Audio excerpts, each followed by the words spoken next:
ഇനി നമുക്കൊരു ഇലക്ഷൻ്റെ പ്രോബ്ലം നോക്കിയാലോ. എന്താണ് നമ്മുടെ ചോദ്യം? There are 1200 voters in a panchayat ward and 80% of them voted in an election. How many people voted? എന്താ പറഞ്ഞിരിക്കുന്നത്? ഒരു പഞ്ചായത്തിൽ എത്ര വോട്ടേഴ്സ് ഉണ്ട്? വോട്ട് ചെയ്യുന്ന ആൾക്കാരുടെ എണ്ണം എത്ര തന്നിരിക്കുന്നത്? 1200 ആണല്ലേ. അതിൽ 80% ഓഫ് ആൾക്കാർ എന്ത് ചെയ്തു? വോട്ട് ചെയ്തിട്ടുണ്ട്. അങ്ങനെയാണെങ്കിൽ നമ്പറാണ് നമുക്ക് കണ്ടുപിടിക്കേണ്ടത്. നമുക്ക് തന്നിരിക്കുന്നത് പെർസെൻറ്റേജ് ആണ്. നമുക്ക് എന്താ കണ്ടുപിടിക്കുന്നത്? നമ്പർ ഓഫ് വോട്ടേഴ്സ് ആണ് കണ്ടുപിടിക്കേണ്ടത്. നമുക്ക് എങ്ങനെ കണ്ടുപിടിക്കാം? അപ്പോൾ ടോട്ടൽ എത്രയായിരുന്നു നമ്പർ? 1200 ആയിരുന്നു അല്ലേ. 1200 ഇൻറ്റു എത്ര പെർസെൻറ്റേജ് ആയിരുന്നു? 80%. 80/100. അപ്പോൾ ഇത് ചെയ്ത് കഴിഞ്ഞാൽ നമുക്ക് എന്ത് കിട്ടും? നമ്പർ ഓഫ് വോട്ടേഴ്സ് കിട്ടും അല്ലേ. അപ്പോൾ നമ്പർ ഓഫ് വോട്ടേഴ്സ് ആണ് നമ്മളിവിടെ കണ്ടുപിടിക്കുന്നത്. നമ്പർ ഓഫ് വോട്ടേഴ്സ് എത്രയാണ് നമുക്ക് ഇതിൻ്റെ ആൻസർ കിട്ടുക? എന്ത് ചെയ്താൽ മതി? 1200 ഇൻറ്റു 80/100. എത്രയാണ് ആൻസർ കിട്ടുക? നിങ്ങളൊന്ന് ചെയ്ത് നോക്കി. ഇവിടെ നമ്മൾ എന്ത് ചെയ്യും? മൾട്ടിപ്ലൈ ചെയ്യും. എന്നിട്ട് എന്ത് ചെയ്യും? ഡിവൈഡഡ് ബൈ 100 ചെയ്യും. കോമൺ ആയിട്ട് സീറോസ് വരുന്നുണ്ടെങ്കിൽ എന്ത് ചെയ്യും? കട്ട് ചെയ്ത് കളയും. അല്ല എന്നുണ്ടെങ്കിൽ നമ്മൾ എന്ത് ചെയ്യും? ഡിവിഷൻ ചെയ്ത് നോക്കും അല്ലേ, ഹരിച്ച് നോക്കും. അപ്പോൾ നമുക്ക് എത്ര കിട്ടും ആൻസർ? 960 കിട്ടിയോ? അപ്പോൾ എത്രയാണ് നമ്പർ ഓഫ് വോട്ടേഴ്സ്? എത്ര പേരാണ്? 960 പേരാണ് എന്ത് ആ ഒരു പഞ്ചായത്തിൽ വോട്ട് ചെയ്തിരിക്കുന്നത്. ക്ലിയർ ആയോ എല്ലാവർക്കും? ഓക്കെ, ഇനി നമുക്ക് അടുത്തൊരു പ്രോബ്ലം നോക്കാം. എന്താണ് നമ്മുടെ അടുത്ത പ്രോബ്ലം? ഇതാണ് നമ്മുടെ അടുത്ത ചോദ്യം. Of the 420 children in a school, 50% did not come one day. അതായത് എന്താ പറഞ്ഞിരിക്കുന്നത്? 420 ചിൽഡ്രൻസ് ഉണ്ട് ഒരു സ്കൂളിൽ. ആ ഒരു സ്കൂളിൽ ഒരു ദിവസം 5% ഓഫ് കുട്ടികൾ എന്തായിരുന്നു? കുറവാണ് വന്നത്. How many came the school in that day? എന്താ ചോദിച്ചിരിക്കുന്നത്? അപ്പോൾ അന്നത്തെ ദിവസം എത്ര കുട്ടികൾ സ്കൂളിലേക്ക് വന്നിട്ടുണ്ടാകും എന്നാണ് ചോദിച്ചിരിക്കുന്നത്. അപ്പോൾ ടോട്ടൽ നമ്പർ ഓഫ് ചിൽഡ്രൻ എത്രയാണ്? നമ്പർ ഓഫ് ചിൽഡ്രൻ, ആ സ്കൂളിലെ ടോട്ടൽ നമ്പർ ഓഫ് ചിൽഡ്രൻ എന്ന് പറയുന്നത് എത്രയാണ്? 420 ആണ്. അതിൽ എത്ര പെർസെൻറ്റേജ് ചിൽഡ്രൻസ് വന്നില്ല? അന്ന് ആബ്സെൻ്റ് ആയിരുന്നു അവർ. എത്രയായിരുന്നു? 5% ആബ്സെൻ്റ് ആയിരുന്നു. അങ്ങനെയാണെങ്കിൽ നമ്മൾ എങ്ങനെ കണ്ടുപിടിക്കുക? 100-ൽ ആണ് നമ്മൾ എപ്പോഴും പെർസെൻറ്റേജ് എഴുതുക. 100-ൽ ഒരു 5% വന്നിട്ടില്ലെങ്കിൽ എത്ര പെർസെൻറ്റേജ് ആണ് അന്ന് പ്രസൻ്റ് ആയിട്ടിരിക്കുന്നത്? 100 - 5 ചെയ്താൽ മതി. അപ്പോൾ എത്ര കിട്ടും? 95%. ക്ലിയർ ആയോ? അപ്പോൾ 5% വരാത്തത് കൊണ്ട് നമ്മൾ എന്ത് ചെയ്തു? 100-ൽ നിന്നും 5-നെ സബ്സ്ട്രാക്ട് ചെയ്തു. അപ്പോൾ നമുക്ക് എത്ര കിട്ടി? 95 കിട്ടി. അപ്പോൾ നമ്മുടെ ശരിക്കും പെർസെൻറ്റേജ് എന്ന് പറയുന്നത് എന്താണ്? 95 ആണ്. ക്ലിയർ ആയോ? നമുക്ക് കണ്ടുപിടിക്കേണ്ടത് പ്രസൻ്റ് ആയ സ്റ്റുഡൻസിൻ്റെ എണ്ണമാണ്. അതുകൊണ്ടാണ് നമ്മൾ എന്ത് ചെയ്തത്? ഈ ഒരു പെർസെൻറ്റേജ് കണ്ടുപിടിച്ചത്. ക്ലിയർ ആയോ? ഇനി നമുക്ക് എന്ത് ചെയ്യാം? എത്ര കുട്ടികൾ അന്ന് പ്രസൻ്റ് ആയിട്ടുണ്ട് എന്ന് കണ്ടുപിടിക്കുക അല്ലേ. 420 ഇൻറ്റു 95/100 എത്ര കിട്ടും ആൻസർ? 399. അതായത് 420 കുട്ടികളിൽ 5% ആബ്സെൻ്റ് ആയി കഴിഞ്ഞപ്പോൾ എത്ര കുട്ടികൾ പ്രസൻ്റ് ആയിട്ടുണ്ട്? 399 നമ്പർ ഓഫ് ചിൽഡ്രൻസ് ആണ് അന്നത്തെ ദിവസം പ്രസൻ്റ് ആയിട്ട് വന്നിട്ടുള്ള കുട്ടികൾ. ക്ലിയർ ആയോ എല്ലാവർക്കും? സിമ്പിൾ അല്ലേ പെർസെൻറ്റേജിൻ്റെ പ്രോബ്ലം ചെയ്യാൻ? നമുക്ക് തന്നിരിക്കുന്ന ടോട്ടൽ ഇൻറ്റു എന്ത് ചെയ്യാം? %/100 ചെയ്ത് കഴിഞ്ഞാൽ നമുക്ക് എന്ത് കിട്ടും? ആൻസർ കിട്ടും. ക്ലിയർ ആയോ എല്ലാവർക്കും? ഓക്കെ, അപ്പോൾ പെർസെൻറ്റേജ് വെച്ച് തന്നെ വരുന്ന വേറൊരു ടൈപ്പിലുള്ള ചോദ്യം നോക്കിയാലോ? എല്ലാവരും റെഡി അല്ലേ? സിമ്പിൾ അല്ലേ പെർസെൻറ്റേജ് വെച്ച് വരുന്ന പ്രോബ്ലം ചെയ്യാൻ? ഓക്കെ, എന്താണ് നമ്മുടെ അടുത്ത ചോദ്യം? There are 280 plants in Sabu's garden. നമ്മുടെ സാബുവിൻ്റെ ഗാർഡനിൽ ടോട്ടൽ എത്ര പ്ലാന്റ് ഉണ്ട്? 280 പ്ലാന്റ്സ് ഉണ്ട്, ചെടികളുണ്ട്. 70% ഓഫ് ദം ആർ ഫ്ലവറിങ്. എന്താ പറഞ്ഞിരിക്കുന്നത്? അതിൽ ഒരു 70% ഫ്ലവറിങ് ചെയ്തു. എന്താ ഫ്ലവറിങ് ചെയ്തെന്ന് വെച്ചാൽ പൂക്കളൊക്കെ ഉണ്ടായിട്ട് ഭംഗിയായിട്ട് നിൽക്കുന്ന പ്ലാന്റ്സ് ആണ്. നമുക്ക് എന്താ കണ്ടുപിടിക്കണ്ടേ? How many are non flowering? പൂക്കളൊന്നും ഇല്ലാതെ നിൽക്കുന്ന പ്ലാന്റ്സ് എത്ര ഉണ്ട് എന്നാണ് നമുക്ക് കണ്ടുപിടിക്കേണ്ടത്. അപ്പോൾ എങ്ങനെ കണ്ടുപിടിക്കാം? അപ്പോൾ നമുക്കിവിടെ തന്നിരിക്കുന്നത് ഫ്ലവറിങ് ആയിട്ടുള്ള പ്ലാന്റ്സിൻ്റെ പെർസെൻറ്റേജ് ആണ്. നമുക്ക് എന്താ കണ്ടുപിടിക്കേണ്ടത്? നോൺ ഫ്ലവറിങ് ആണ്. അപ്പോൾ നമുക്ക് നോൺ ഫ്ലവറിങ്ങിൻ്റെ പെർസെൻറ്റേജ് കണ്ടുപിടിക്കാം. എങ്ങനെ കണ്ടുപിടിക്കാം? നോൺ ഫ്ലവറിങ് പ്ലാന്റ്സ്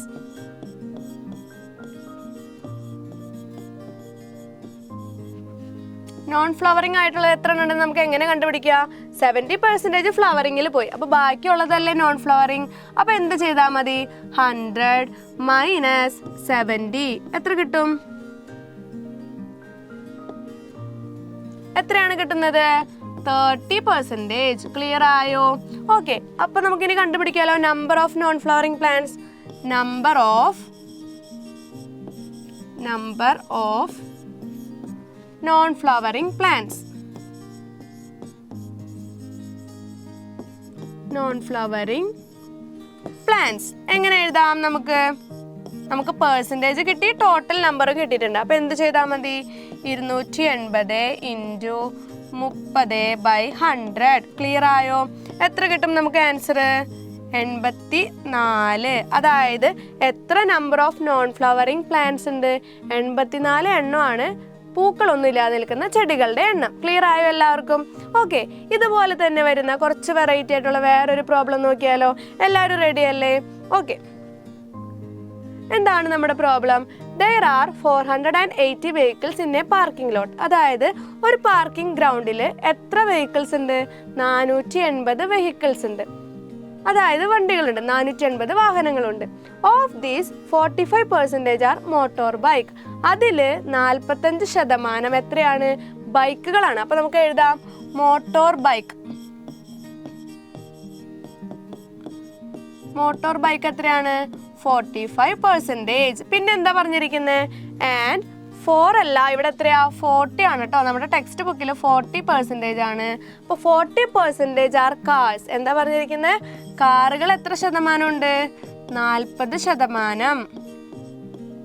നമുക്ക് കണ്ടുപിടിക്കേണ്ടത് മോട്ടോർ ബൈക്കിന്റെയോ കാറിന്റെയോ എണ്ണമല്ല. നമുക്ക് കണ്ടുപിടിക്കേണ്ടത് എന്താണ്?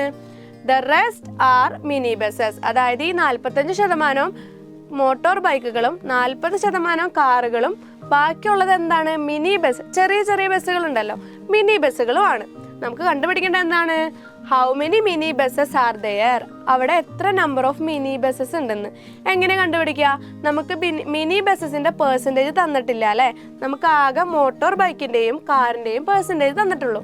അപ്പോൾ നമുക്ക് എങ്ങനെ മിനി ബസ്സിന്റെ പെർസെൻറ്റേജ് കണ്ടുപിടിക്കാം? അപ്പോൾ ഈ മോട്ടോർ ബൈക്കിന്റെയും കാറിന്റെയും മൊത്തം പെർസെൻറ്റേജ് എത്രയാണെന്ന് കണ്ടുപിടിക്കണം അല്ലേ? ടോട്ടൽ എന്ത് വരും? ടോട്ടൽ എന്ന് പറയുന്നത് 45 + 40 എത്ര വരും? 85%. ക്ലിയർ ആണോ? ഓക്കെ, 85%. അതായത് മോട്ടോർ ബൈക്കും കാറും കൂടെ കൂട്ടി എത്രയുണ്ട്? 85% ഉണ്ട്. അങ്ങനെയാണെങ്കിൽ നമ്മുടെ മിനി ബസ്സസിന്റെ എത്രയായിരിക്കും പെർസെൻറ്റേജ്? മിനി ബസ്സസ് എത്രയായിരിക്കും? 100ൽ എത്ര കുറച്ചാൽ മതി? മോട്ടോർ ബൈക്കിന്റെയും കാറിന്റെയും പെർസെൻറ്റേജ് കുറച്ചാൽ മതി. അങ്ങനെയാണെങ്കിൽ 100 - 85 എത്ര കിട്ടും? 15%. അപ്പൊ നമ്മുടെ മിനി ബസ് എത്ര പെർസെൻറ്റേജ് ഉണ്ട് ആ പാർക്കിംഗ് ഗ്രൗണ്ടിൽ? 15% മിനി ബസ്സസ് ആണ്. ഇനി നമുക്ക് നമ്പർ കണ്ടുപിടിക്കാലോ? എങ്ങനെ കണ്ടുപിടിക്കാം? ടോട്ടൽ 480 ഇൻറ്റു എത്ര പെർസെൻറ്റേജ് ആണ്? 15/100. എത്ര കിട്ടും ആൻസർ? എത്രയാണ് നമുക്ക് ആൻസർ കിട്ടുന്നത്? 480നെ 15 കൊണ്ട് മൾട്ടിപ്ലൈ ചെയ്തിട്ട് നമുക്ക് എന്ത് ചെയ്യണം? ഡിവൈഡഡ് ബൈ എന്ത് ചെയ്യണം? 100 ചെയ്യണം. അപ്പോൾ നമുക്ക് ആൻസർ 72 എന്ന് കിട്ടും. കിട്ടിയോ എല്ലാവർക്കും? 72 കിട്ടിയോ ആൻസർ? അപ്പോൾ എത്ര മിനി ബസ്സസ് ഉണ്ട്? 72 മിനി ബസ്സസ് ഉണ്ട്. അപ്പോൾ എപ്പോഴും നമ്മൾ ക്വസ്റ്റ്യൻ വായിക്കുമ്പോൾ ശ്രദ്ധിച്ച് വായിക്കണം. നമുക്ക് ഏതിൻ്റെ നമ്പറാണ് കണ്ടുപിടിക്കേണ്ടത് എന്ന് കറക്റ്റായിട്ട് വായിച്ചിട്ട് വേണം ആൻസർ കണ്ടുപിടിക്കാൻ. ക്ലിയർ ആയോ എല്ലാവർക്കും? ഓക്കെ, അപ്പോൾ നമ്മൾ ഇതുവരെ എന്തൊക്കെയാണ് പഠിച്ചത്? ഡിസ്കൗണ്ട് വന്നിട്ട് നമുക്ക് എമൗണ്ട് കണ്ടുപിടിക്കാൻ പഠിച്ചു അല്ലേ? അതുപോലെ തന്നെ പെർസെൻറ്റേജ് വന്നിട്ട് എമൗണ്ട് കണ്ടുപിടിക്കാൻ പഠിച്ചു. പിന്നെ എന്താ പഠിച്ചത്? ലോണുകളൊക്കെ എടുക്കുമ്പോഴുള്ള എമൗണ്ടിൻ്റെ തിരിച്ചു കൊടുക്കുമ്പോഴുള്ള എമൗണ്ട് എത്രയാണെന്ന് കണ്ടുപിടിക്കാൻ നമ്മൾ പഠിച്ചു. ഇനി നമ്മൾ കുറച്ചുകൂടെ ഡിഫറെൻ്റ് ആയിട്ടുള്ള ഒരു പ്രോബ്ലം ആണ് ചെയ്യുന്നത്. How many in all. Okay, എന്താണ് നമ്മുടെ ചോദ്യം? In a compound there are 32 coconut trees. അതായത് ഒരു കോമ്പൗണ്ടിൽ 32 കോക്കനട്ട് ട്രീ ഉണ്ട്. And they form 50% of the total number of trees. അതായത് അവിടുത്തെ ടോട്ടൽ നമ്പർ ഓഫ് ട്രീസിന്റെ പെർസെൻറ്റേജ് എത്ര തന്നിരിക്കുന്നത്? 50% ആണ് തന്നിരിക്കുന്നത്. ക്ലിയർ ആയോ? മൊത്തം 32 കോക്കനട്ട് ട്രീ തെങ്ങുകളുണ്ട്, 32 തെങ്ങുകളുണ്ട്. അതിൽ 50% മൊത്തം പ്ലാന്റ്സ്. അതായത് തെങ്ങുകളും വേറെ ട്രീകളൊക്കെ ഉൾപ്പെട്ട് എത്ര ഉണ്ട്? 50% ഉണ്ട്. അങ്ങനെയാണെങ്കിൽ how many trees are there in all. മൊത്തം എത്ര ട്രീകൾ ഉണ്ടെന്ന് കണ്ടുപിടിക്കണം. അപ്പോൾ എങ്ങനെ കണ്ടുപിടിക്കാം? നമ്പർ ഓഫ് കോക്കനട്ട് ട്രീ എത്രയാണ്? 32 ആണല്ലേ. ക്ലിയർ ആയോ? 32 ആണ് കോക്കനട്ട് ട്രീന്റെ നമ്പർ. നമുക്ക് എന്താ കണ്ടുപിടിക്കുന്നത്? Total number of trees. Total number of trees നമുക്ക് അറിയോ? ഇല്ല അല്ലേ. അപ്പൊ ടോട്ടൽ നമ്പർ ഓഫ് ട്രീസ് നമുക്ക് അറിയില്ല, നമുക്ക് അതാണ് കണ്ടുപിടിക്കേണ്ടത്. പക്ഷെ നമുക്ക് എന്ത് തന്നിട്ടുണ്ട്? അതിന്റെ പെർസെൻറ്റേജ് തന്നിട്ടുണ്ട് അല്ലേ. എത്രയാണ്? 50/100. അതായത് നമ്മുടെ ആ ഒരു തോപ്പിലെ ആ ഒരു കോമ്പൗണ്ടിലെ തെങ്ങിന്റെ 50%, തെങ്ങിന്റെ എണ്ണം എന്ന് പറയുന്നത് ആ ഒരു മൊത്തം ട്രീകളുടെ 50% പറഞ്ഞിട്ടുണ്ട്. അപ്പോൾ ടോട്ടൽ ട്രീയുടെ നമ്മുടെ തെങ്ങിന്റെ പെർസെൻറ്റേജും കൂടെ മൾട്ടിപ്ലൈ ചെയ്യുമ്പോൾ നമുക്ക് എന്താ കിട്ടുക? തെങ്ങുകളുടെ എണ്ണമാണല്ലേ കിട്ടുക. നമുക്ക് തെങ്ങുകളുടെ എണ്ണം തന്നിട്ടില്ലേ? എത്രയാണ് തന്നിരിക്കുന്നത്? 32. ക്ലിയർ ആയോ? നമുക്ക് എന്താ തന്നിരിക്കുന്നത്?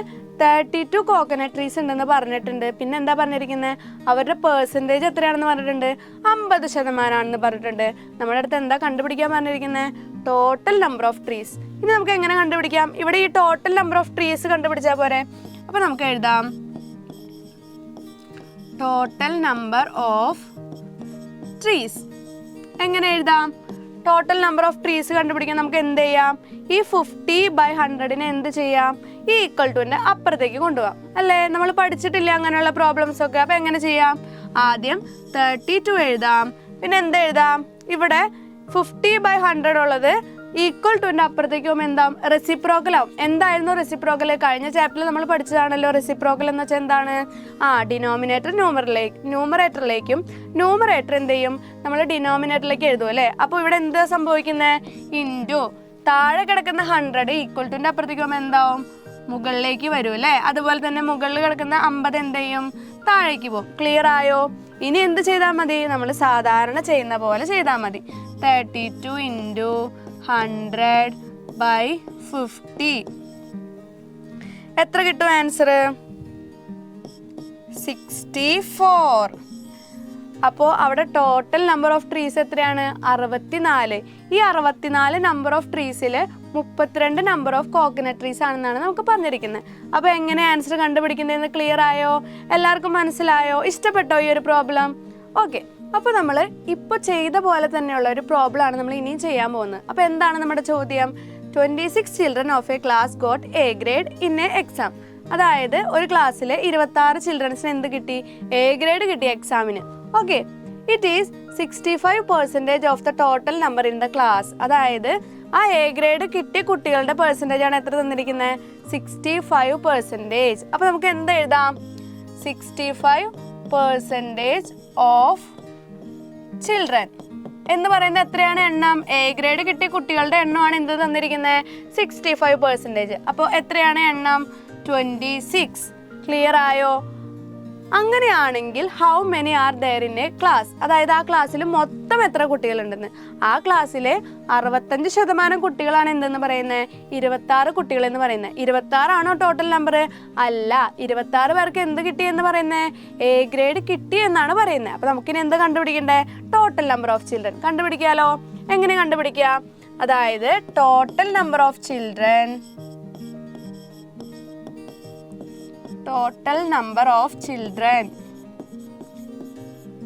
multiplied by 65/100. അതായത് ആ ക്ലാസ്സിലെ മൊത്തം എണ്ണത്തിൽ നിന്ന് 65% എന്ന് പറയുന്നതാണ് എന്ത്? എ ഗ്രേഡ് കിട്ടിയ കുട്ടികളുടെ എണ്ണം. അതായത് 26. ഇനി നമുക്ക് എന്ത് കണ്ടുപിടിക്കണം? ടോട്ടൽ നമ്പർ ഓഫ് ചിൽഡ്രൻ കണ്ടുപിടിക്കാം. എങ്ങനെ കണ്ടുപിടിക്കാം? Total number of children equal to എന്ത് ചെയ്താൽ മതി? ഈ 65/100 എന്ത് ചെയ്യണം? നമുക്ക് ഈക്വൽ ടുവിന്റെ അപ്പുറത്തേക്ക് കൊണ്ടുപോകണം. അപ്പൊ എന്ത് ചെയ്യാം?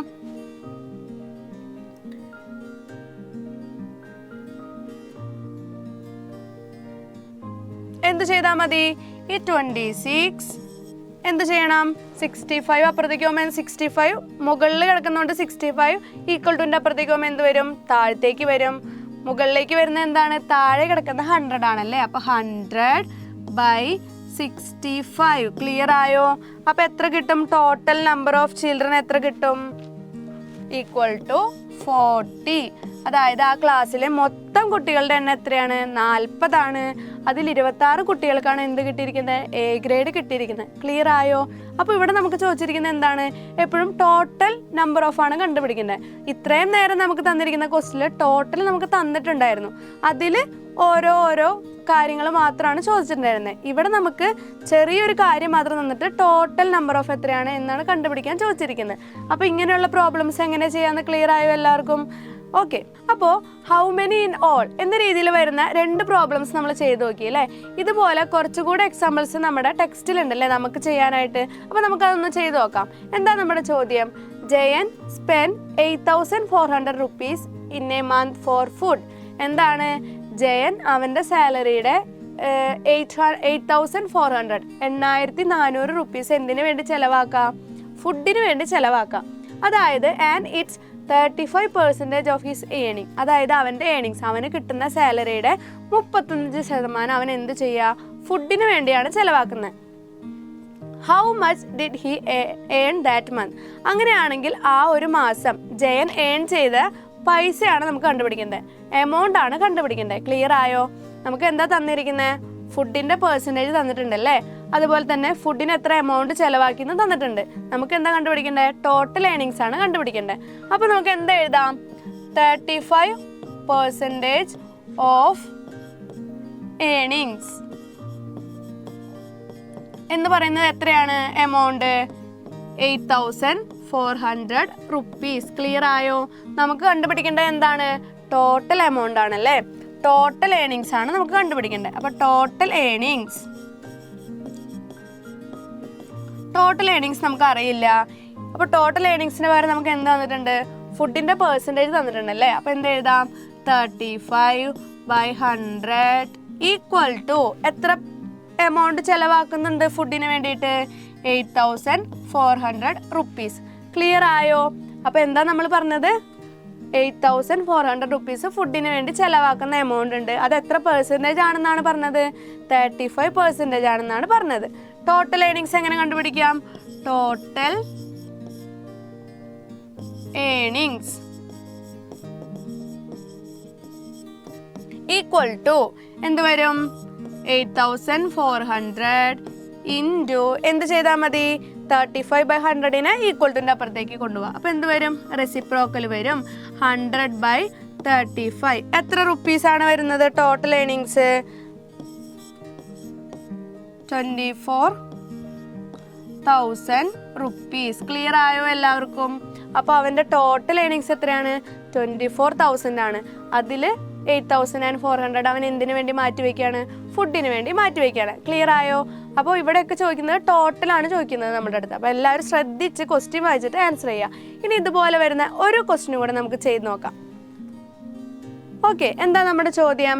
32 teachers of a school are male and they form 40% of the total number of the teachers. എന്താ പറഞ്ഞിരിക്കുന്നത്? 32 ടീച്ചേഴ്സ്. ഒരു സ്കൂളിലെ 32 ടീച്ചേഴ്സ് എന്ന് പറയുന്ന ആരാണ്? മെയിൽസ് ആണ്, അതായത് സാറുമാരാണ്. അങ്ങനെയാണെങ്കിൽ അവരുടെ പെർസെൻറ്റേജ് എന്ന് പറയുന്നത് എത്രയാണ്? 40% ആണ്. അപ്പോൾ നമുക്ക് എന്ത് എഴുതാം? 40% ഓഫ് ടീച്ചേഴ്സ്. ആ സ്കൂളിലെ 40% ഓഫ് ടീച്ചർ എന്ന് പറയുന്നത് മെയിൽ, അതായത് മാഷുമാരാണ് കേട്ടോ. അവരുടെ നമ്പർ എത്രയാണ്? 32. നമുക്ക് കണ്ടുപിടിക്കേണ്ടത് എന്താണ്? How many teachers are there in the school. എന്താ? നമുക്ക് ആ സ്കൂളിലെ മൊത്തം ടീച്ചേഴ്സിൻ്റെ എണ്ണം കണ്ടുപിടിക്കണം. അപ്പോൾ സാറുമാരുടെ നമ്പർ മാത്രമാണ് നമുക്ക് തന്നിരിക്കുന്നത്. നമുക്ക് ഫീമെയിൽ ടീച്ചേഴ്സും കൂടെ കൂടുതലും ഉണ്ടാവുമല്ലോ. അപ്പോൾ 2 പേരുടെയും കൂടെ കൂട്ടിയിട്ടുള്ള ടോട്ടൽ നമ്പർ ഓഫ് ടീച്ചേഴ്സ് കണ്ടുപിടിക്കണം. എങ്ങനെ കണ്ടുപിടിക്കാം? നമുക്ക് എഴുതാം ടോട്ടൽ നമ്പർ ഓഫ് ടീച്ചേഴ്സ്.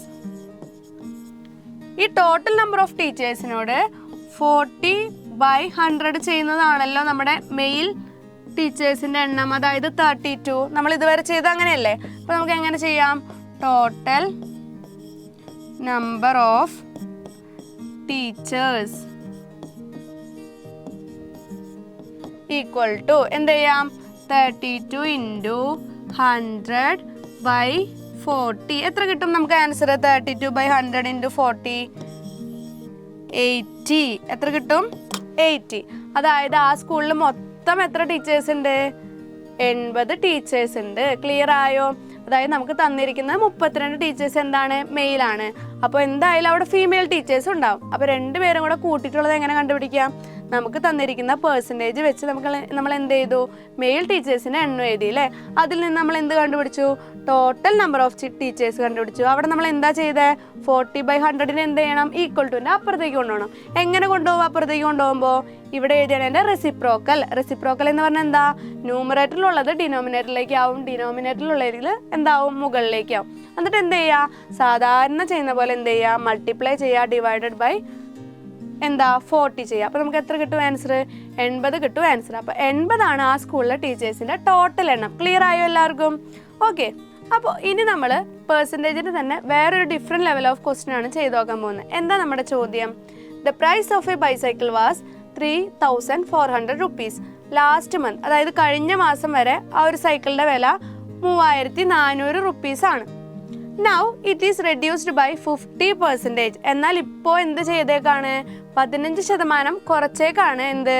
നമ്മുടെ സൈക്കിളിൻ്റെ വില എന്ന് പറയുന്നത്. What is the price now? നമുക്കിപ്പോൾ എന്താ കണ്ടുപിടിക്കേണ്ടത്? ഇപ്പോഴുള്ള സൈക്കിളിൻ്റെ വില. അപ്പോൾ എന്ത് എഴുതാം? Price of last month. Price of last month എന്ന് പറയുന്നത് എത്രയായിരുന്നു? 3,400 റുപ്പീസ്. ക്ലിയർ ആയോ? ഓക്കെ. അതിൽ എത്ര റുപ്പീസാണ് പെർസെൻറ്റേജ് ആണ് കുറവ്? 50% ആണ് കുറവ്. അപ്പോൾ റെഡ്യൂസ്ഡ് എമൗണ്ട് എത്രയാണ്?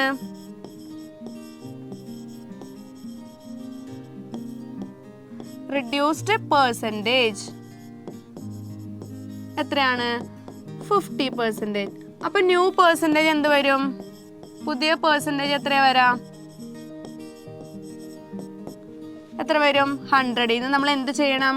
15 മൈനസ് ചെയ്യണം അല്ലേ? അപ്പോൾ എത്ര പെർസെൻറ്റേജ് ആണ് വരുന്നത്? 85% വരും. ക്ലിയർ ആയോ? അതായത് 3,400 വിലയുള്ള ഒരു സൈക്കിളിൻ്റെ വില ഇപ്പോൾ അവർ എന്ത് ചെയ്തു? 15% വില കുറച്ച് കൊടുക്കാമെന്ന് തീരുമാനിക്കുകയാണ്. അങ്ങനെയാണെങ്കിൽ ഇപ്പോഴത്തെ വില എങ്ങനെ കണ്ടുപിടിക്കാം? ന്യൂ പ്രൈസ് ഈക്വൽ ടു എന്ത് കണ്ടുപിടിക്കാം? മുന്നത്തെ പ്രൈസിൽ നിന്നും 3,400 ഇൻറ്റു എത്ര പെർസെൻറ്റേജാണ് കിട്ടിയത്? 85/100. എത്ര രൂപയാണ് കിട്ടുന്നത്? 2,890 റുപ്പീസ്. അപ്പോൾ പുതിയ വില എത്രയാണ്? 3,400 വില ഉണ്ടായിരുന്ന സൈക്കിളിൻ്റെ ഇപ്പോഴത്തെ വില എത്രയാണ്? 2,890. 2,819 ആണ് ഇപ്പോഴത്തെ പ്രൈസ്. ക്ലിയർ ആയോ എല്ലാവർക്കും? ഓക്കെ. ഇനി ഇതുപോലെ തന്നെ വരുന്ന വേറൊരു ചോദ്യം നോക്കിയാലോ? എന്താ ചോദ്യം? A watch priced at 3,680 rupees. ഒരു വാച്ചിൻ്റെ വില എത്രയാണ്? 3,680 റുപ്പീസ്. അപ്പോൾ നമുക്ക് എഴുതാം price of watch. Price of watch എത്രയായിരുന്നു? 3,680 rupees. Is now sold for 20% less. ഇപ്പോൾ അത് സെയിൽ ചെയ്യുന്ന എത്ര രൂപ കുറച്ചിട്ടാണ്? 20% കുറച്ചിട്ടാണ്. അങ്ങനെയാണെങ്കിൽ what is the price now? ഇപ്പോഴത്തെ പ്രൈസാണ് നമുക്ക് കണ്ടുപിടിക്കേണ്ടത്. അപ്പോൾ നമുക്ക് എങ്ങനെ വഴി എഴുതാം? റിഡക്ഷൻ. എത്ര രൂപ റിഡക്ഷൻ കൊടുക്കുന്നുണ്ട്? 20% ആണല്ലേ? അങ്ങനെയാണെങ്കിൽ ഇപ്പോഴത്തെയോ? To pay now. ഇപ്പോൾ എത്രയാണ് റിഡക്ഷൻ്റെ പെർസെൻറ്റേജ് വരുന്നത്? നമ്മൾ എന്താ ചെയ്യുക? റിഡക്ഷൻ എന്ത് ചെയ്യണം? റിഡക്ഷൻ വന്നത് 100ൽ നിന്നും മൈനസ് ചെയ്യണം. അപ്പോൾ 100ൽ നിന്നും 20 മൈനസ് ചെയ്യുമ്പോൾ നമുക്ക് എത്ര കിട്ടും? 80%. ക്ലിയർ ആയോ? അപ്പോൾ പുതിയ പെർസെൻറ്റേജ് എത്രയാണ്? 80% ആണ് ശരിക്കും ഇപ്പോൾ കിട്ടുന്നത്. അപ്പോൾ ഇനി എന്ത് കണ്ടുപിടിക്കാം? ന്യൂ പ്രൈസ് കണ്ടുപിടിക്കാം അല്ലേ? അപ്പോൾ ന്യൂ പ്രൈസ് എങ്ങനെ കണ്ടുപിടിക്കുക? ആ വാച്ചിന് മുന്നുണ്ടായിരുന്ന പൈസ 3,680 ഇൻറ്റു എന്ത് ചെയ്താൽ മതി? ഇപ്പോഴത്തെ പെർസെൻറ്റേജ് ബൈ 100. ക്ലിയർ ആയോ? അപ്പോൾ എത്ര കിട്ടും ആൻസർ? 3,680 ഇൻറ്റു 80 ചെയ്യാം. എന്നിട്ട് എന്ത് ചെയ്യുക? ആ കിട്ടിയ ആൻസർ കൊണ്ട് എന്ത് ചെയ്യുക? 100നെ ഡിവിഷൻ ചെയ്യുമ്പോൾ നമുക്ക് എത്ര കിട്ടും ആൻസർ? 2,944 റുപ്പീസ്. അപ്പോൾ നോക്കിയേ, ഇവിടെ ശരിക്കും വാച്ചിൻ്റെ വില എത്രയായിരുന്നു? 3,680 റുപ്പീസ് ആയിരുന്നു. അതിൽ റിഡക്ഷൻ ആണ് എന്ത് പറഞ്ഞിരിക്കുന്നത്? 20%. അപ്പോൾ ഇപ്പോഴത്തെ ശരിക്കും പെർസെൻറ്റേജ് എങ്ങനെ കണ്ടുപിടിക്കുക? ആ റിഡക്ഷൻ എന്ത് ചെയ്യുക? റിഡക്ഷൻ എന്നാണ് പറഞ്ഞിരിക്കുന്നത്. അപ്പോൾ എന്താ വരാ? കുറവാണ് വരാം. അപ്പോൾ എന്ത് ചെയ്യാം? 100-ൽ നിന്നും 20 കുറയ്ക്കണം. ഓക്കെ, അപ്പോൾ നമുക്ക് എത്ര കിട്ടി? 80%. അത് കഴിഞ്ഞിട്ട് എന്ത് ചെയ്യാം? നമ്മൾ സാധാരണ ചെയ്യുന്ന പോലെ എന്ത് കണ്ടുപിടിക്കുക? ന്യൂ പ്രൈസ് കണ്ടുപിടിക്കുക. ക്ലിയർ ആയോ?